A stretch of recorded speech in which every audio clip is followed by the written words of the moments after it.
Magandang araw mga kaibigan. Ngayon naman po, ang video natin ngayon ay papakita ko kung paano ko i-repair itong kama ng anak ko. Kasi kung makikita nyo,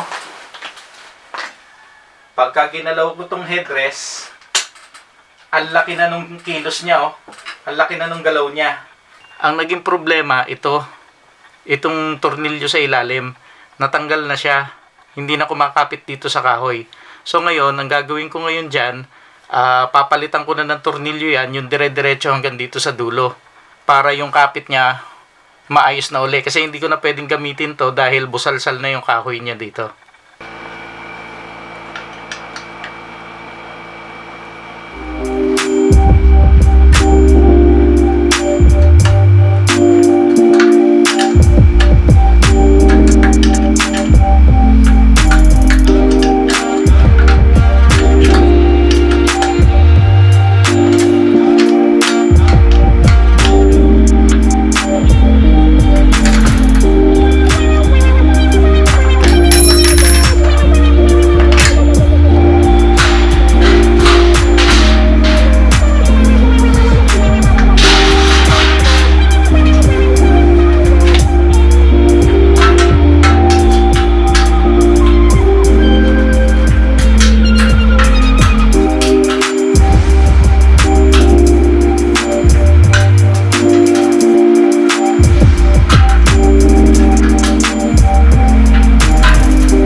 Itong nasira sa kanya, itong insert na thread para dito sa tornilyo, lumuwag na yung butas niya, kaya natatanggal na rin ito.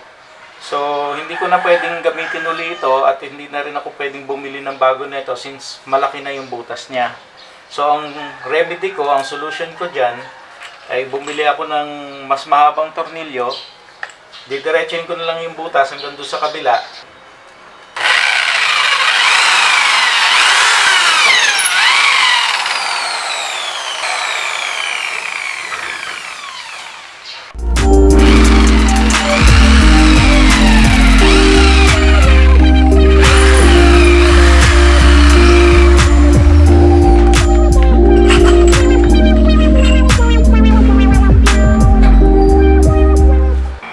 Antayin ko lang muna itong mga bakal na baluktot na kasi.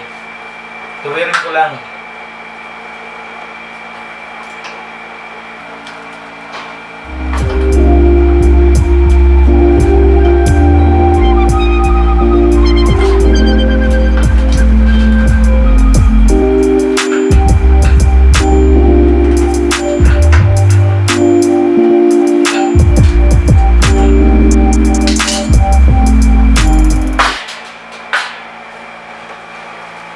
Ngayon pantay na siya, assemblin ko na.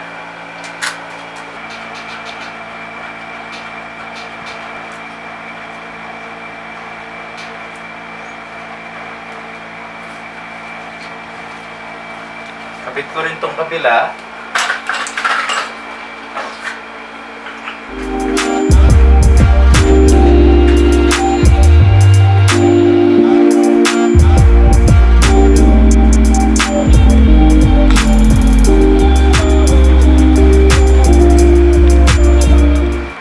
Kakabit ko na itong mahabang tornilyo, lalagyan ko lang ng washer. Uunahin ko ikabit dito sa likod para dito ko siya hihigpitan.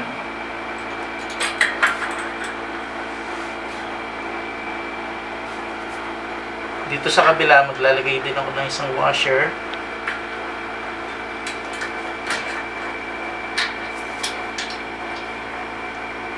At yung nut.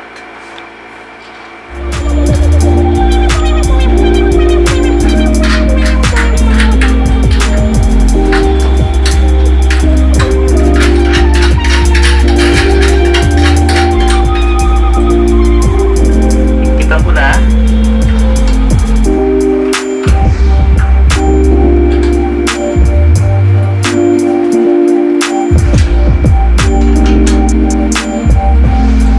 rin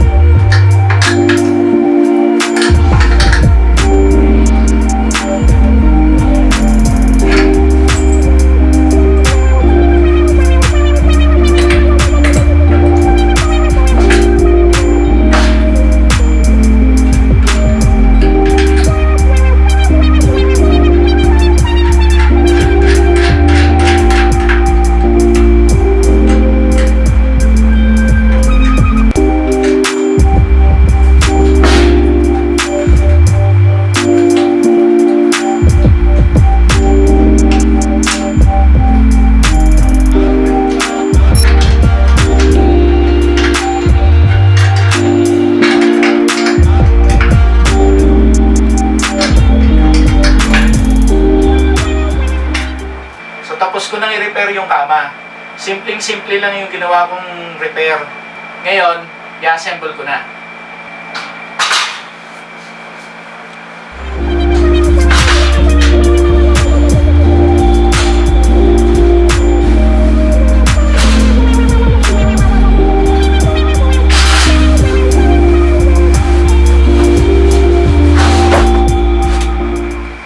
So yan, testing natin. Kanina, ang lakas ng galaw nitong headrest. Ngayon, matigas na. Ayos na. So yan yung ginawa kong repair para dito sa kama ng anak ko. Ngayon kung meron sa inyo dyan na nakapag-repair na rin ng ganitong problema, comment nyo lang kung paano nyo ginawa para at least ma-share din natin sa iba. So if you like this video, please share, like, and subscribe to my YouTube channel. And don't forget to click the notification bell para updated kayo sa mga susunod ko pang video. So mga kaibigan, maraming salamat. Until next time, God bless.